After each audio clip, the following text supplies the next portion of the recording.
Tolong bujuk saya supaya sholat. Puasa saya lakukan, semua saya lakukan kecuali sholat. Ketika Allah perintahkan ibadah-ibadah yang lain, itu cukup perintah ayat saja turun. Allah perintah haji, ayat saja turun. Allah perintah puasa, ayat saja turun. Allah perintah bayar zakat, ayat saja turun. Tapi ketika Allah perintah sholat, tidak boleh ayat turun. Nabi dijemput oleh 2 malaikat, kemudian diajak naik, ketemu dengan Allah untuk menerima perintah ini. Kenapa? Karena perintah ini sangat penting. Mas, saya boleh dagang, bayar zakat sambil nyanyi. Saya boleh haji sambil nyanyi. Tawaf, labbaik Allahumma labbaik, labbaik la syarika lak labbaik. Boleh. Ya, saya bayar zakat boleh sambil nyanyi. Begadang jangan begadang. Kenapa? Salat tak boleh. Allahu Akbar. Darah muda, darahnya pada batal salat saya. Kenapa? Inilah puncak penghambaan kepada Allah. Jadi puncak penghambaan kalau saya meraku hamba, salat. Yang paling mulia dalam tubuh kita, kepala. Adik-adik bercanda dipukul pantatmu masih senyum. Dorong dadamu masih senyum. Tapi jangan bercanda pukul kepalamu. Tak, kau pukul kepala saya pasti saya marah. Kenapa? Harga diri di sini. Tapi ketika kita sholat, anggota tubuh yang paling mulia, kepala, rendahkan seperti kakimu. Kita akan ini penting. Kalau saya sudah mulai ini. Oke. Ya, karena kalau saya mau sholat, saya melihat banyak koruptor sholat. Ya. Saya melihat banyak orang sholat yang kalau saya ajak ngomong main HP, nggak punya adab.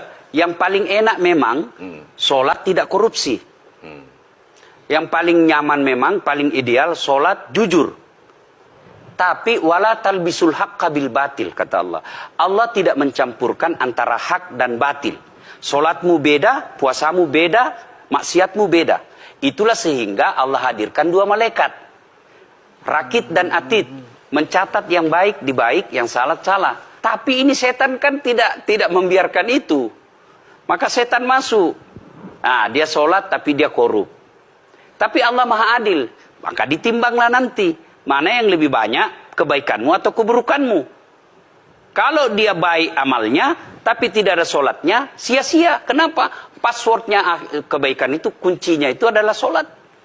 Ustadz ketika naik haji, naik pesawat. Pesawat itu mungkin dibikin orang yang nggak sholat. Iya, betul. Terus gimana dong? Nah, kursi itu mungkin dibikin orang yang nggak sholat. Iya, betul. Terus? Nah, bagi orang yang tidak sholat itu, Allah nanti perlihatkan amalnya. Yang ciptakan listrik ini luar biasa amalnya. Iya. Saya bisa dakwah karena ada mic. Iya. Dan mic itu dari orang non-muslim yang ciptakan. Maka Allah nanti pamerkan. Ini kau punya amal. Ini 10 guda, 10 miliar kau punya amal. Mana passwordnya? Mana kuncinya? Kuncinya itulah sholat. As-sholatu imanuddin, as-sholatu miftahul jannah. Sholat itu kunci kebaikan, sholat itu tiangnya agama. Sebuah bangunan, dia bisa berdiri tanpa dinding. Sebuah bangunan, dia bisa kokoh tanpa atap.